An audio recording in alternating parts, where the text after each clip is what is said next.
Hello, guys. Welcome to Fitness Business Secrets.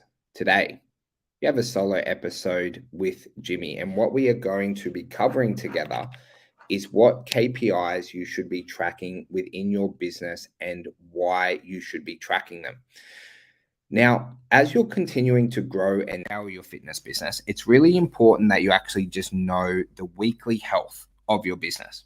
And a little bit like when someone's trying to lose weight with you, potentially you might get them to track the weights that they're lifting, the calories that they're eating, so that they get a predictable result and you can coach them at a higher level, is actually the same reason why you should be tracking KPIs.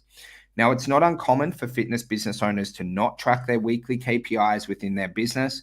I want you to know that's okay, kind of. Like, I only say it's okay because I didn't track KPIs until we had probably over 500 members. But then what happened was we actually lost 50 members over like a 4 to 6 week period.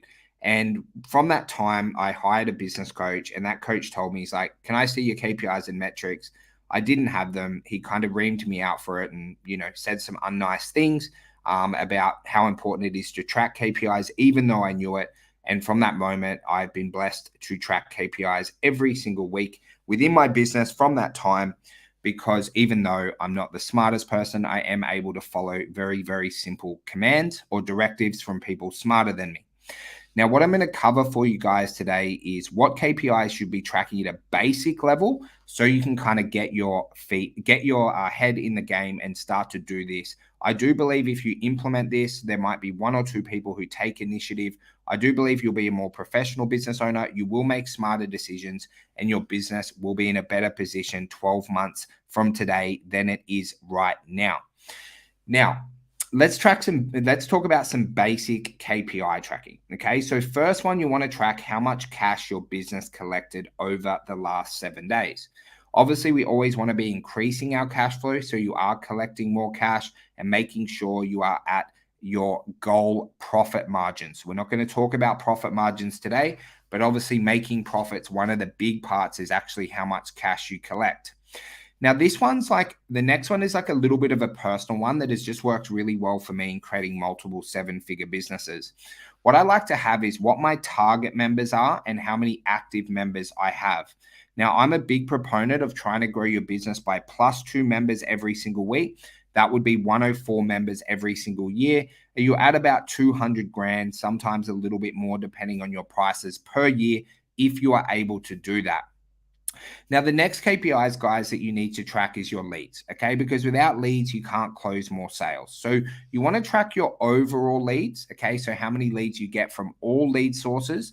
And then you actually want to break it down onto how many leads you get from each specific lead source. So that might be your referrals, it might be your paid ads, it might be Instagram, it might be joint ventures, maybe database. So you can just track the efficiency of each part of your marketing plan. Because what's really common for fitness business owners when they're starting is they'll run like 10 or 15 different ways they can get leads. And usually about 60 to 70% of them are totally useless because they're not implementing them at a higher level. So we recommend building out your organic at the start, Instagram, Facebook, then your paid ads, then your referrals. That should be able to get you upwards of 20 leads per week. Now, when you're running paid ads, there's a few main metrics that you want to track from a top level. How much that you spend on your paid ads, how many leads you generated from those paid ads, and how much cash you collected. Now, those would only be 3 metrics, okay, that you track. There's like so many metrics that you do track in paid ads, but they're the main ones that you care about. E.g., if you spend $500 on your ads and you get 2.5 grand back, you know that you're doing a really, really good job. Now, once you've started to track that, you've got your cash collected, you know your members, are you on track to add 104 new members every year? Are you hitting your lead targets? The next one we're going to break down is, are we actually getting our leads to book consultations and attend? And there's 3 main metrics we track here. How many consults you booked manually? That would be you picking up the phone, talking to people, get them booked in. How many bookings you got with automations? Okay, that would be using ACR 365. I had a beautiful client last week who I would love to see their metrics. He was able to get 74% of his leads to auto book a consultation over the last 6 weeks. And if anyone who knows how much time it takes to do follow-up calls and all those things, you'd just be so stoked with how much time that takes. It's absolutely bonkers. But then we also want to track your no-shows to consultations, okay? If you're getting like 10 consults booked and only one attends, then we know what we need to focus on. And when you start to give like a good coach these numbers, is they're able to really go like a sniper and really identify what's the 1 to 2 things you can do this week so that your business continues to grow and scale.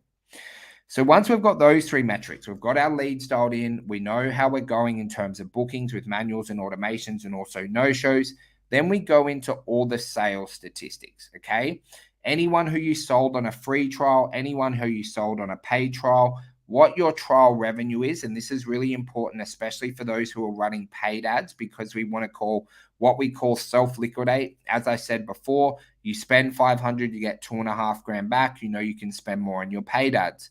But then also, guys, if you're running a trial mechanism within your business, e.g., 28-day, maybe a 6-week, we do need to also track how many people converted from those trials into paying members. So that would be your closed sales for 12 weeks or longer.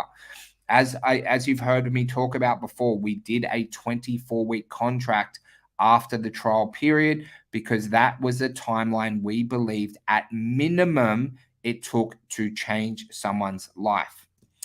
Then the next 2, right? How many active suspensions you have in your business? That should be no more than 10% of your members. So if you've got 100 members and you've got 20 suspensions, we know that there's a suspension issue within inside your company. How many cancellations you get? Okay, very, very important to track. I know a lot of people's cancellations very sadly have been increasing. So then we can calculate what is your monthly retention rate. And then finally, something that is very, very near and dear to my heart, and I think everyone should track, is how many testimonials you received. Now, whether you're tracking your testimonials in Google reviews, before and after photos, whatever it is, okay, if you are running a service that gets really amazing results, changes people's lives, and you're tracking it, it will help your marketing endeavors so that you continue to scale. And guys, in the end, that is why we are in the fitness business, to help people reach the results that they desire. So guys, that's like a top level overview of all the KPIs that you do track. Now, one of the things that you make sure that you really want to do over the next 12 months is learn how you can actually read your own KPIs, right? So that you know what you need to focus on each week. It makes business incredibly easy. It also makes business incredibly simple, where, say, for example, if you got 10 consults booked last week and only 1 attend, we know, okay, cool, let's have a look over the show rate systems. What are we doing currently? Are we doing them consistently? Do we need to adjust what we're doing to get our consultations to attend?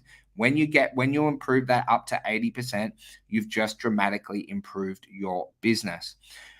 The biggest lesson that I want you guys to take away from this, guys, is I understand business is stressful. I understand that business is emotional. If you're anything like me, you really care about your business. And sometimes you make some emotionally driven shit decisions because you're not making decisions based on metrics.